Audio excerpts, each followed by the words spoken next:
Swaraj news సమాజహితమే మా స్వరం. అతి తక్కువ కాలంలోనే అశేష ప్రేక్షకాదరణ పొందిన స్వరాజ్ న్యూస్. గ్రామాల్లో సమస్యలు ఉన్నాయా? ఆఫీసర్లకు చెబితే పనిచేయట్లేదా? మీ సమస్యలు అట్లనే పెండింగ్లో ఉన్నాయా? మీ దృష్టికి ఏదైనా సమస్య వచ్చిందా? ప్రజాహితం కోరే సమస్య ఏదైనా ఉంటే మాకు తెలపండి. డీటెయిల్స్, ఫోటోలు, వీడియోలు షేర్ చేయండి. మీరే మీ సమస్యకు ఫుల్ స్టాప్ పెట్టే రిపోర్టర్ కావచ్చు. సమస్య కనిపించిందా? వీడియో లేదంటే ఫోటోలు పంపించండి. దాన్ని మేము జనానికి చూపిస్తాం. Swaraj news WhatsApp number 9416230788. నమస్తే, వెల్కమ్ టు స్వరాజ్ న్యూస్. ముందుగా హెడ్లైన్స్. ఏటీసీలుగా ఐటీఐల అప్గ్రేడ్. మల్లేపల్లి ఐటీఐలో రేవంత్ రెడ్డి శంకుస్థాపన. మారిన పరిస్థితులకు అనుగుణంగా ఏటీసీలు ఏర్పాటు చేసినట్లు వెల్లడి.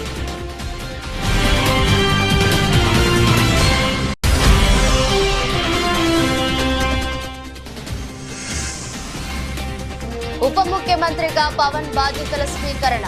డిప్యూటీ సీఎం హోదాలో పలు శాఖల మంత్రిగాను బాధ్యతలు.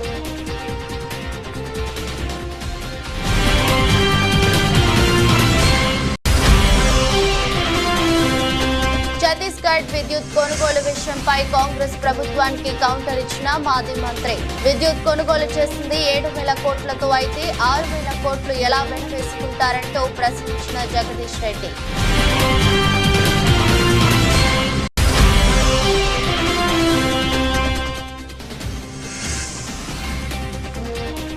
పాలకొల్లులో మంత్రి రామానాయుడిని కలిసిన ఎన్నికలకు ముందు రాజీనామాలు చేసిన వాలంటీర్లు తమకు అవకాశం కల్పించాలని విజ్ఞప్తి.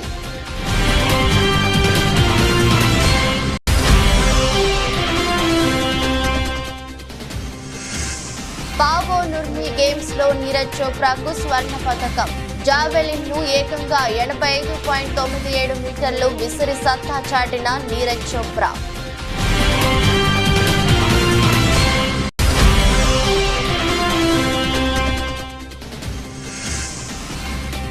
దేశీయ స్టాక్ మార్కెట్లో ప్రారంభ ట్రేడింగ్ లో హెచ్చుతగ్గులు. మొదటి గంట తర్వాత భారీ క్షీణతను నమోదు చేసిన మార్కెట్.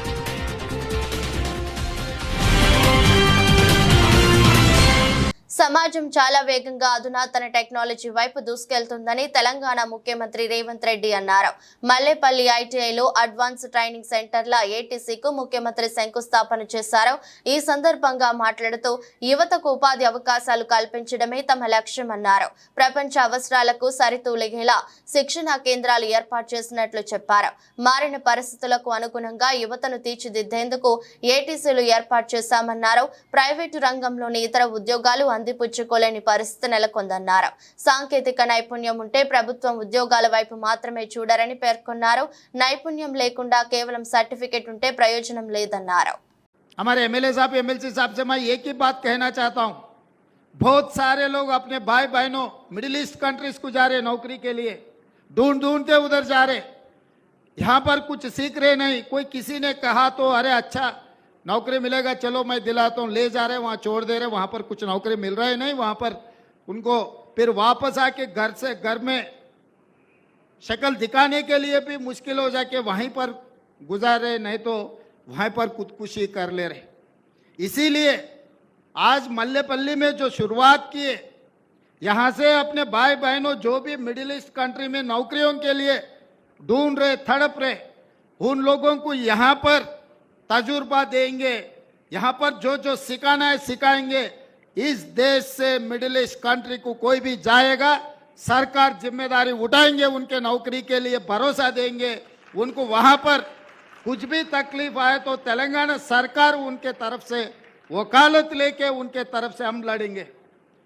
क्योंकि आज के तारीख में खासकर मुस्लिम माइनॉरिटी भाई बहनों बहुत सारे मिडिल ईस्ट कंट्री जा रहे, मगर वहाँ पर जाने के बाद उन लोगों को कुछ समझ में भी नहीं आ रहे हम कहाँ है, क्या काम कर रहा है. कंस्ट्रक्शन, खासकर कंस्ट्रक्शन कंपनी, उसमें ये लोग जो सोच रहा है, ये तेलंगाना नहीं पूरा हिंदुस्तान में नौकरियों का ज़रूरत है, स्किल लेबर का ज़रूरत है. మాజీ ముఖ్యమంత్రి వైసీపీ అధినేత వైఎస్ జగన్ పులివెందుల పర్యటన వాయిదా పడింది. ఆయన రేపు పులివెందుల వెళ్లి 21వ తేదీన తాడేపల్లి తిరిగి రావాలని తొలుత భావించారు. అయితే ఏపీ అసెంబ్లీ సమావేశాలను 24వ తేదీ నుంచి 21కి మార్చడంతో జగన్ పర్యటనలోనూ మార్పులు తప్పలేదు. ఈ నెల 20న తాడేపల్లిలో వైసీపీ కీలక సమావేశం జరగనుంది. అసెంబ్లీ లోక్సభ ఎన్నికల్లో పోటీ చేసిన వైసీపీ అభ్యర్థులతో పార్టీ అధినేత జగన్ సమీక్ష నిర్వహించనున్నారు. అదే సమయంలో అసెంబ్లీ సమావేశాలపైన చర్చించనున్నారు. ఇటీవల జరిగిన సార్వత్రిక ఎన్నికల్లో తిరుగులేని విజయం సాధించిన జనసేన చీఫ్ పవన్ కళ్యాణ్ కొద్దిసేపటి క్రితం ఆంధ్రప్రదేశ్ ఉప ముఖ్యమంత్రిగా బాధ్యతలు స్వీకరించారు. అంతకుముందు విజయవాడలోని క్యాంపు కార్యాలయంలో ప్రత్యేక పూజలు చేశారు. డిప్యూటీ సీఎం హోదాలో పంచాయతీరాజ్, గ్రామీణాభివృద్ధి, పర్యావరణ, అటవీ శాస్త్ర, సాంకేతిక శాఖల మంత్రిగాను బాధ్యతలు స్వీకరించారు. అనంతరం పలు ఫైళ్లపై మంత్రి హోదాలో సంతకాలు చేశారు. ఛత్తీస్గఢ్ విద్యుత్ కొనుగోలు విషయంపై కాంగ్రెస్ ప్రభుత్వానికి మాజీ మంత్రి జగదీష్ రెడ్డి కౌంటర్ ఇచ్చారు. ఛత్తీస్గఢ్ నుండి విద్యుత్ కొనుగోలు చేసింది 7,000 కోట్లతో అయితే అందులో 6,000 కోట్లు వెనవేసుకున్నారని అంటున్నారు. ఇదెలా సాధ్యమవుతుందని ప్రశ్నించారు. ఛత్తీస్గఢ్ పవర్ ఇవ్వనున్నప్పుడు బయట నుండి అధిక ధరకు కొన్నారు అని అంటున్నారు. అప్పుడు 15,000 మిలియన్ యూనిట్లకు 7,000 మాత్రమే ఎలా అవుతుంది అని జగదీష్ రెడ్డి అన్నారు. కాంగ్రెస్ ప్రభుత్వం ఇలా చూపింది తెలంగాణను అంధకారంలో తీసుకెళ్లి మళ్లీ సమైక్య ఆంధ్ర పాలననే బాగుంటుంది అన్నట్టు చేయాలని చూస్తుందని బీఆర్ఎస్ ఎమ్మెల్యే జగదీష్ రెడ్డి పేర్కొన్నారు. ఇవాళ వారు మాట్లాడింది ఏంది, అందులో రాసిన రోతరాతలు ఏంది? 6,000 కోట్ల నష్టం. ఇప్పటి వరకు చెల్లించిందే 7,000 కోట్ల రూపాయలను వాడే రాసిండు మొత్తం ఛత్తీస్గఢ్ ప్రభుత్వానికి. 17,000 మిలియన్ యూనిట్లు వాడిండ్రు, 7,000 కోట్ల రూపాయలు చెల్లించింది. 17,000 మిలియన్ యూనిట్లు వాడిన తర్వాత చెల్లించింది 7,000 కోట్లు అయితే 6,000 కోట్లు దుర్వినియోగమైతే ఏంది అసలు దీంట్లో? అంటే వినేవాళ్ళు అజ్ఞానులనా, అమాయకులనా, లాజిక్ ఉండదనా, తెలివి ఉండదనా, వాళ్ళ మైండ్లకు చైతన్యం లేదనా, ఏందన్నట్టు? ఇంకా అతి తెలివి చేసి ఏం మాట్లాడిండ్రు? ఛత్తీస్గఢ్ ఇస్తానన్న రోజుకు 1000 మెగావాట్ల కరెంట్ ఇయ్యక మధ్యలో అప్పుడప్పుడు 500 మెగావాట్లు, 700 మెగావాట్లు, 300 మెగావాట్లే ఇచ్చింది. ఆ ఇస్తానన్న రోజు నాడు వాళ్ళు ఇవ్వకపోవడం వల్ల బయట మీరు ఎక్కువ ధర పెట్టి కొన్నారు. కాబట్టి ఆ ఛత్తీస్గఢ్ ఇచ్చే ₹3.90 మీరు బయట ₹5, ₹6 పెట్టి కొన్నదానికి వ్యత్యాసం ₹3 ఉంది కాబట్టి అది నష్టమైంది అని మాట్లాడింది. ఓకే, నీ మాట ప్రకారమే.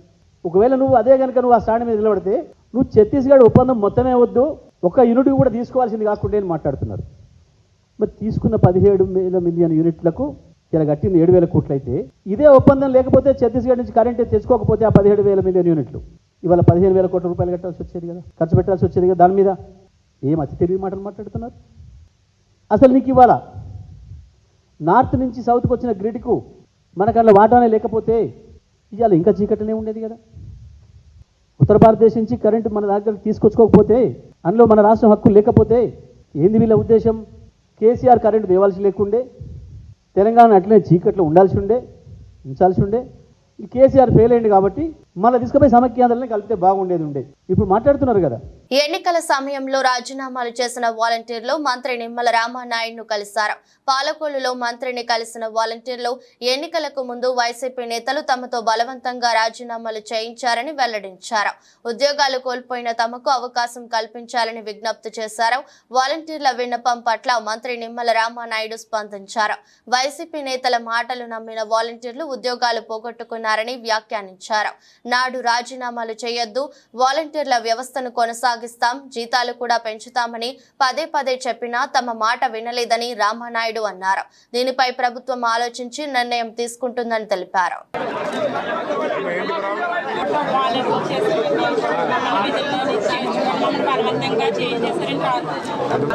మరి మేము ఆ రోజు చెప్పాం కదా, ఇప్పుడు ఎవరు కూడా రాజీనామాలు చేయకండి, వీధి మీద పడకండి. జగన్మోహన్ రెడ్డి గారు 5 సంవత్సరాల్లో మీకు 5,000 రూపాయలు ఇచ్చి ఉపయోగించుకుని మీ జీవితాలు స్థిరపెట్టవలసిన వ్యక్తి రాజీనామాలు చేసి రోడ్డును పడేయమంటున్నారు.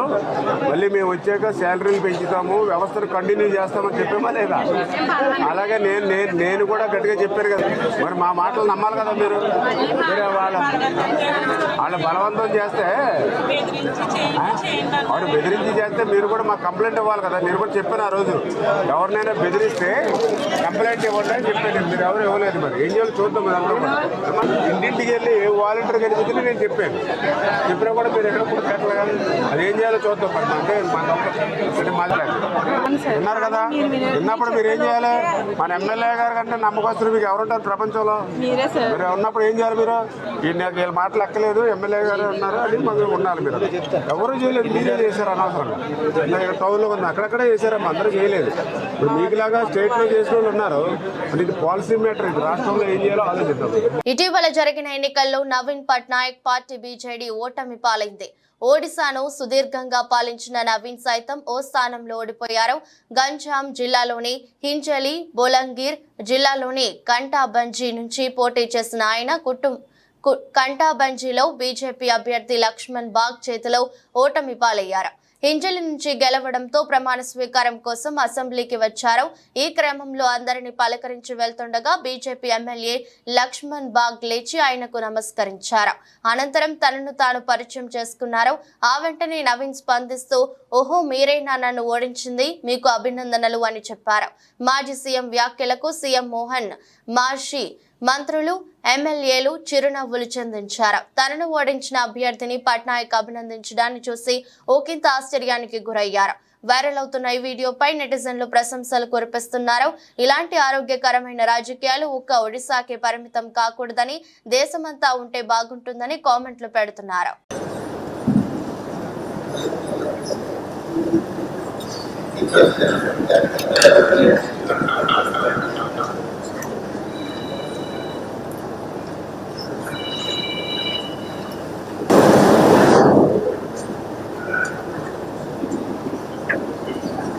అంగన్వాడీలో ఏ ఒక్కరికి కూడా ఇవాల్టి వరకు జీతాలు అందలేదు బీఆర్ఎస్ నాయకుడు దేవి ప్రసాద్ అన్నారు. ఈ విషయమై ఆయన మాట్లాడుతూ 1 తారీఖున జీతాలు వేస్తున్నామన్నారు. మీరు జీతాలు వేశాక కూడా ఆశా వర్కర్లు, అంగన్వాడీలు రోడ్లపైకి వచ్చి ధర్నాలు చేస్తున్నారా అని ప్రశ్నించారు. గతంలో 1500 నుంచి 9700కి, 4000 నుంచి 13000 వరకు ఆశా వర్కర్లకు, అంగన్వాడీలకు జీతాలు పెంచారని, 10 ఏళ్లలో బీఆర్ఎస్ నాయకులు అందుబాటులో లేరు అని తప్పుడు ప్రచారం చేశారని మండిపడ్డారు. ఒక అధికారే బీఆర్ఎస్ నాయకులకు అపాయింట్మెంట్ ఇవ్వలేని పరిస్థితి ఎందుకు వచ్చింది? ఇలా ఉంటే సామాన్యులు, ఆశా వర్కర్లు, అంగన్వాడీ వాళ్ళు ఎలా కలుస్తారని అన్నారు. ఇలా ఏ ఒక్క అంగన్వాడీకి కూడా కిరాయి అందనటువంటి పరిస్థితిని చూస్తా ఉన్నాం. మీరు వేతనాలేమో నెలకి ఇస్తున్నామని చెప్పి డాంబికాలు పలుకుతారు. ఈ రోజు వరకు కూడా అంగన్వాడీలకి రాష్ట్రంలో వేతనం రాలేదు. ఒక్కసారి చెక్ చేసుకొని కింది స్థాయి ఉద్యోగులకు న్యాయం చేసే విధంగా శ్రీధర్ బాబు గారు పనిచేయాలని మేము డిమాండ్ చేస్తా ఉన్నాం. జీవన్ రెడ్డి గారైనా ఇంకెవరైనా మాట్లాడినా ఒకసారి మీరు గతంలో ఏముండే ఇప్పుడేముంది అనేటువంటి అంశాన్ని మీరు చూసుకోవాలని మేము విజ్ఞప్తి చేస్తా ఉన్నాం. 1500 నుంచి 9750కి ఆశా వర్కర్లకు కానీ, 4000 నుంచి 13850 వరకు కూడా వేతనాలు పెంచడం. మీరు పెంచుతామన్నారు, పెంచండి. ఇలా ఆశాలు అడుగుతా ఉన్నారు, వేతనాలు పెంచమని అడుగుతా ఉన్నారు, అంగన్వాడీలు అడుగుతా ఉన్నారు. మరి అనేక వర్గాలు ఇలా రోడ్ల మీదకి వస్తూ ఉన్నాయి. జీతాలు వచ్చినా కూడా ఆశాలు వచ్చి ఇక్కడ ధర్నాలు చేస్తున్నారా? అంగన్వాడీలు వేతనాలు వచ్చినా కూడా ఈ ప్రభుత్వం మీద బురద చల్లుతున్నారా? కాబట్టి ఈ విషయాలన్నీ కూడా గమనించాలి. హరీష్ రావు గారు అందుబాటులో ఉండరు, ఏ వర్గానికి 10 ఏళ్లలో అందుబాటులో లేరనేటువంటి మరో అభూత కల్పన కూడా వారు మాట్లాడుతూ ఉన్నారు. ఒక్కసారి శ్రీధర్ బాబు గారు కానీ, మాట్లాడినటువంటి వాళ్ళు కానీ నిత్యం హరీష్ రావు గారి దగ్గర ఒక ఇంటెలిజెన్స్ పెట్టి ఎంతమంది వస్తారు, ఎవరిని కలుస్తారు బీఆర్ఎస్ నాయకులు అనేది మీకు తెలుసు కదా. రోజు వందలాది మంది ఈ రాష్ట్రంలో ప్రభుత్వంలో ఉన్నప్పుడు ప్రభుత్వం దగ్గర సమస్యలు కావాలని వచ్చిండ్రు. ఆ సమస్యలు పరిష్కరించేటువంటి ప్రయత్నం కేసీఆర్ నాయకత్వంలో చేసినాం. ఇప్పుడు ప్రతిపక్షంలో ఉన్నప్పుడు, ఒక బాధ్యతాయుతమైనటువంటి ప్రతిపక్షంగా ఉన్నప్పుడు మేము కూడా అనేక సమస్యలు పరిష్కరించేటువంటి ప్రయత్నం చేస్తా ఉన్నాం. కాబట్టి మీరు ఇప్పటి వరకు ఈ విషయాలు ఏవి కూడా ఎట్లయిపోయిందంటే, ఇవాళ ఈ రాష్ట్రంలో ముఖ్యమంత్రి గారు గలవరు, లేకుంటే ఇంకొక ఆయన గలవరు అని చెప్పి చాలా మాట్లాడింది. ఇవాళ మా స్వయాన భారతీయ రాష్ట్ర సమితి 10 రోజులుగా మేము చీఫ్ సెక్రటరీ అపాయింట్మెంట్ కోసం అడుగుతా ఉన్నాం. 10 రోజుల నుంచి మా పార్టీ కార్యాలయం సంప్రదిస్తుంటే కూడా సిఎస్ నుంచి జవాబు లేదు. జగన్ నిర్వాకం వల్లే పోలవరం నాశనమైందని సీఎం చంద్రబాబు నిన్న ప్రాజెక్టు సందర్శన అనంతరం తీవ్ర స్థాయిలో ధ్వజమెత్తారు. దీనిపై నీటిపారుదల శాఖ మాజీ మంత్రి అంబటి రాంబాబు నేడు మీడియా సమావేశం నిర్వహించారు. జగన్ పోలవరం ద్రోహి అని ఎల్లో మీడియా తప్పుడు కథనాలు రాస్తుందని, కానీ చంద్రబాబే నిజమైన పోలవరం ద్రోహి అని విమర్శించారు. 2018లోపే పోలవరం పూర్తి చేస్తామని చెప్పిన చంద్రబాబు ఎందుకు పూర్తి చేయలేకపోయారని అంబటి రాంబాబు ప్రశ్నించారు. చంద్రబాబు పోలవరం ప్రాజెక్టును అడ్డం పెట్టుకుని డబ్బులు సంపాదించాలని చూశారని, ఇప్పటికైనా చంద్రబాబు చేసిన తప్పులను గుర్తించాలని హితవు పలికారు. మేము పూర్తి చేసినటువంటి కాఫర్ డ్యామ్ మీదే నిన్న చంద్రబాబు నాయుడు గారు బస్సు వెళ్ళింది. మేము పూర్తి చేసినటువంటి స్పిల్వే మీదగానే చంద్రబాబు నాయుడు గారు బస్సు వెళ్ళింది. వాళ్ళు ఏ కాఫర్ డ్యాములు పూర్తి చేయలేదు, స్పిల్వే పూర్తి చేయలేదు. మేము దానికి ఒక రూపం ఇచ్చినటువంటి వ్యక్తులవని కూడా ఈ సందర్భంగా మనవి చేస్తున్నాను. ఏ విధమైన తప్పిదము లేదని ఆ పత్రికలు కూడా గమనించాలని. సరే, జగన్మోహన్ రెడ్డి గారి మీద మీరు రోజు బురద జల్లుకుంటూ జల్లుకోండి, మాకేం అభ్యంతరం లేదు. ప్రజలు దాన్ని గమనిస్తారు. పోలవరం విషయంలో చంద్రబాబు నాయుడు చేసిన తప్పిదాన్ని చంద్రబాబు నాయుడు గారు ఇప్పటికైనా గమనిస్తే మంచిది అని నేను ఈ సందర్భంగా మీ ద్వారా, మీడియా ద్వారా వారితో మాట్లాడుతున్నానని కూడా మనవి చేస్తున్నాను.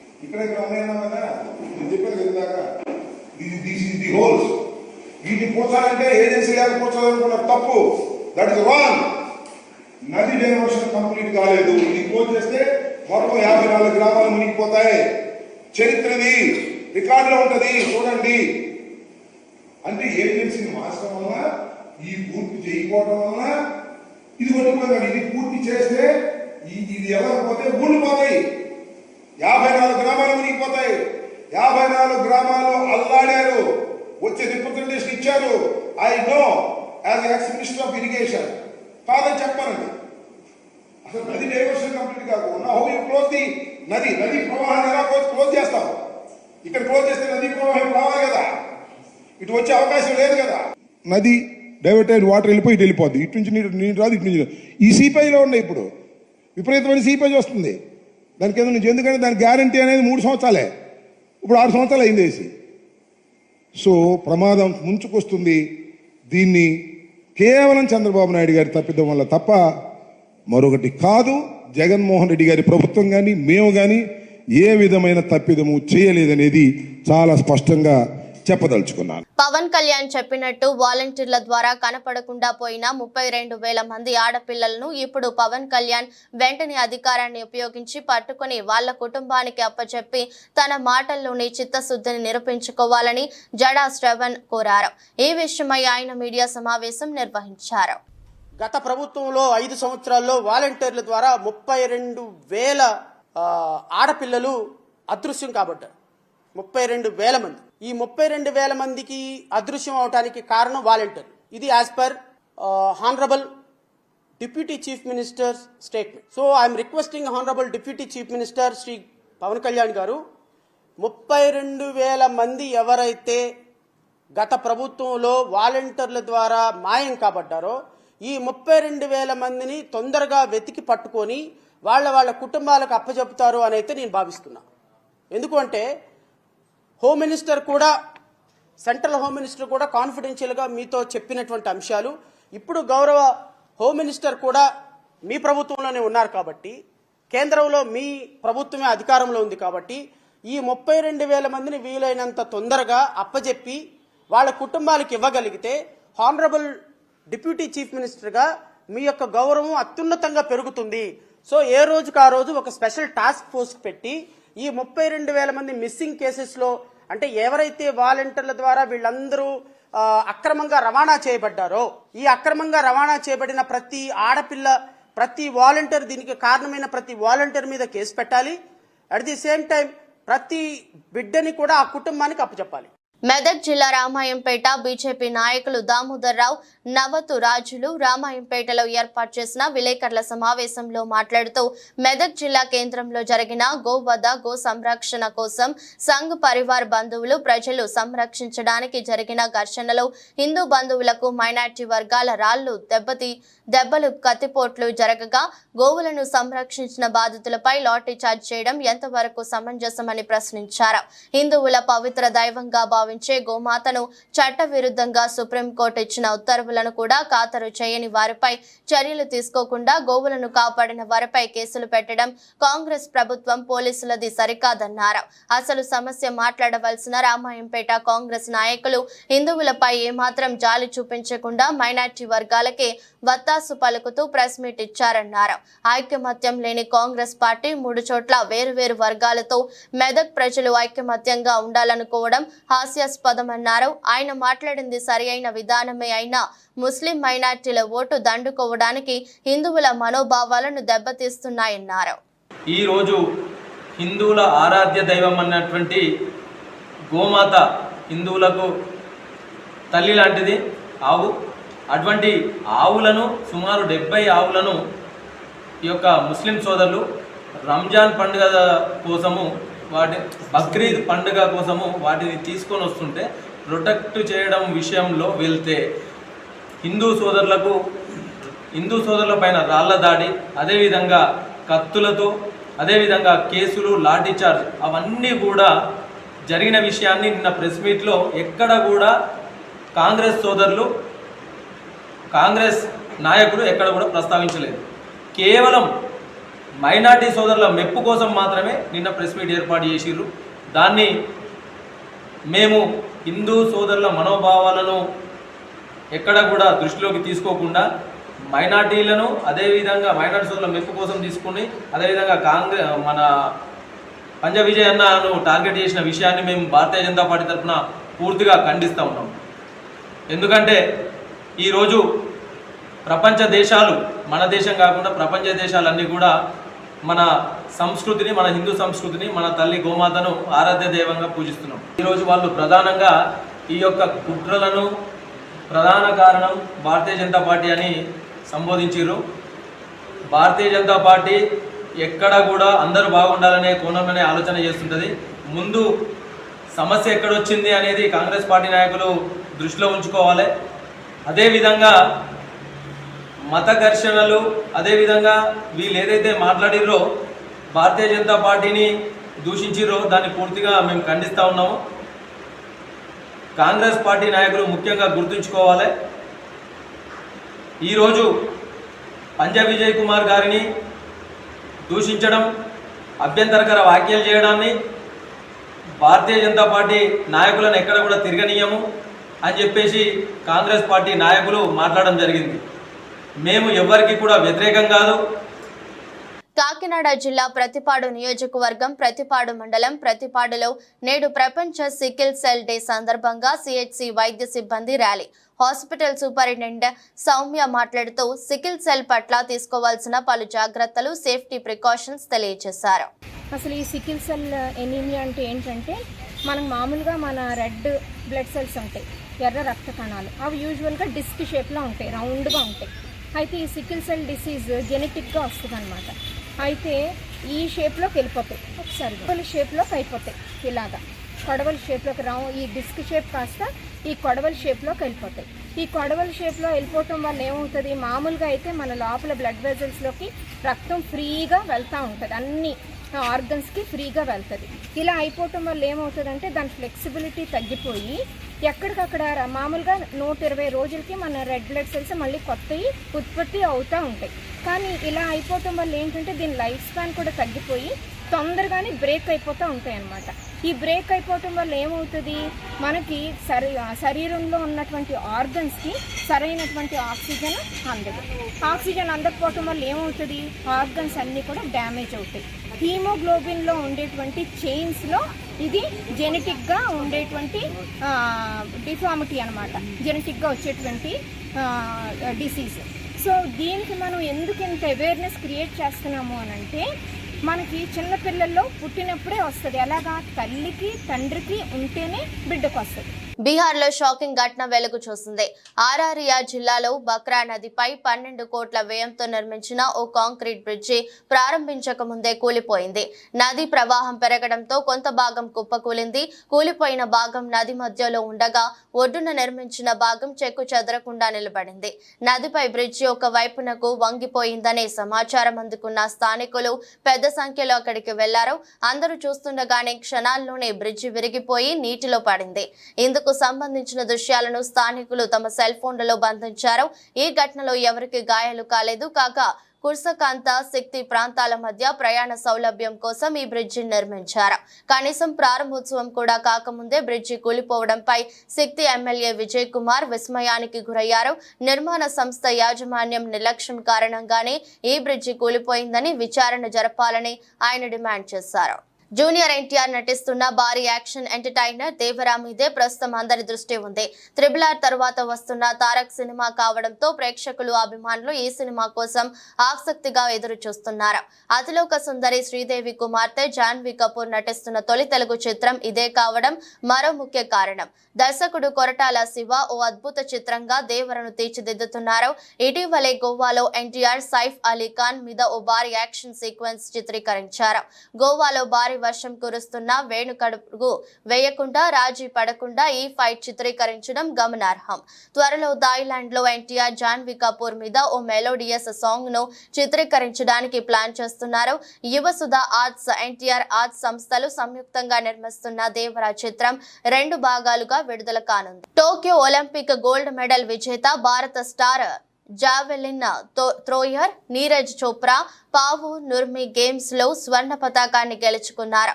ఫిన్లాండ్ లో జరిగిన టోర్నీలో జావెలిన్ ను ఏకంగా 85.97 మీటర్లు విసిరి సత్తా చాటారు. 8 మంది అథ్లెట్లు పాల్గొన్న ఈ ఈవెంట్ లో తన 3వ ప్రయత్నంలో నీరజ్ 88.97 మీటర్ల త్రోతో గోల్డ్ మెడల్ దక్కించుకున్నారు. ఇక నీరజ్ కు ఈ సీజన్ లో ఇది 3వ ఈవెంట్. గాయం బారిన పడకుండానే ముందు జాగ్రత్త కారణంగా గత నెలలో చెకియాలో జరిగిన Ostrava golden spike athletics meet కు అతడు దూరం అయ్యాడు. కాగా ప్యారిస్ ఒలింపిక్స్ ముందు నీరజ్ ప్రదర్శన మరోసారి పథకంపై భారత్ ఆశలను పెంచేసింది. కాగా నీరజ్ 83.62 మీటర్ల త్రోతో ఈవెంట్ ను ప్రారంభించాడు. మొదటి రౌండ్ ముగిసేసరికి అతని ముందంజలో ఉన్నాడు. కానీ 2వ రౌండ్ లో ఫిన్లాండ్ కు చెందిన ఆలివర్ హెలాండర్ తన ఈటను 83.96 మీటర్లకు విసిరి మనోడిని 2వ స్థానానికి నెట్టాడు. అయితే 3వ ప్రయత్నంలో భారత్ మళ్లీ ఆధిక్యంలోకి వచ్చింది. చోప్రా తన జావెలిన్ ను ఏకంగా 85.97 మీటర్లకు విసిరాడు. దేశీయ స్టాక్ మార్కెట్ లో నేడు ట్రేడింగ్ లో హెచ్చుతగ్గులు కనిపించాయి. మార్కెట్లోని ప్రధాన సూచీలు పెరుగుదలతో ప్రారంభమైనప్పటికీ మొదటి గంట తర్వాత మార్కెట్ భారీ క్షీణతను నమోదు చేసింది. ఈ నేపథ్యంలోనే నిఫ్టీ తొలిసారిగా 23,600కు మించి ప్రారంభమైంది. ఇది ఆల్ టైమ్ స్థాయి 23,630కి చేరుకుంది. సెన్సెక్స్ కూడా కొత్త రికార్డు గరిష్ట స్థాయి వద్ద ప్రారంభమైంది. మొదటిసారిగా 77,500 దాటింది. ప్రపంచ మార్కెట్ నుంచి బలమైన సంకేతాల మధ్య భారతీయ స్టాక్ మార్కెట్ గ్రీన్ లో ప్రారంభమైంది. ఈ క్రమంలోనే ఉదయం 11:15 ప్రాంతంలో BSE సెన్సెక్స్ 42 పాయింట్లు క్షీణించి 77,258 వద్దకు చేరుకుంది. అదే సమయంలో నిఫ్టీ 50లో కూడా క్షీణత కనిపించింది. అది 55 పాయింట్లు పడిపోయింది. మరోవైపు నిఫ్టీ మిడ్ క్యాప్ సూచి ఏకంగా 500 పాయింట్లు తగ్గి 54,598 స్థాయిలో ట్రేడ్ అవుతుంది. కానీ నిఫ్టీ బ్యాంక్ మాత్రం 607 పాయింట్ల లాభంతో 51,048 వద్ద కదులుతోంది. కేంద్ర బడ్జెట్ 2024కు ముందే స్టాక్ మార్కెట్ సూచీలు సరికొత్త గరిష్టాలను తాకుతుంటే బడ్జెట్ వేళ ఈ సూచీలు మరింత పెరుగుతాయని నిపుణులు అంటున్నారు. వార్తలు ముగించే ముందు మరోసారి హెడ్లైన్స్. ఏటీసీలుగా ఐటీఐల అప్గ్రేడ్. మల్లేపల్లి ఐటీఐలో రేవంత్ రెడ్డి శంకుస్థాపన. మారిన పరిస్థితులకు అనుగుణంగా ఏటీసీలు ఏర్పాటు చేసినట్లు వెల్లడి.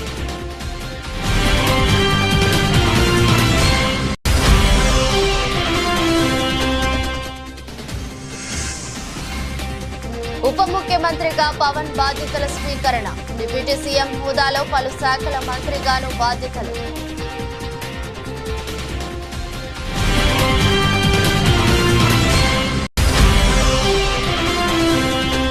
ఛత్తీస్గఢ్ విద్యుత్ కొనుగోలు విషయంపై కాంగ్రెస్ ప్రభుత్వానికి కౌంటర్ ఇచ్చిన మాజీ మంత్రి. విద్యుత్ కొనుగోలు చేసింది 7,000 కోట్లతో అయితే 6,000 కోట్లు ఎలా వెనవేసుకుంటారంటూ ప్రశ్నించిన జగదీష్ రెడ్డి.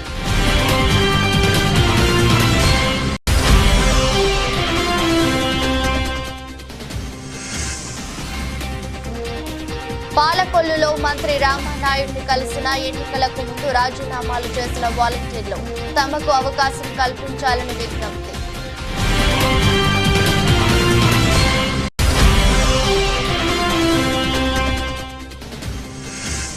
పావో నుర్మి గేమ్స్ లో నీరజ్ చోప్రాకు స్వర్ణ పతకం.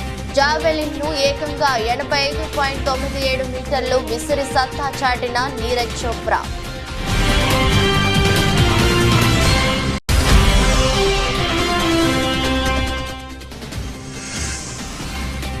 దేశీయ స్టాక్ మార్కెట్లో ప్రారంభ ట్రేడింగ్ లో హెచ్చుతగ్గులు. మొదటి గంట తర్వాత భారీ క్షీణతను నమోదు చేసిన మార్కెట్.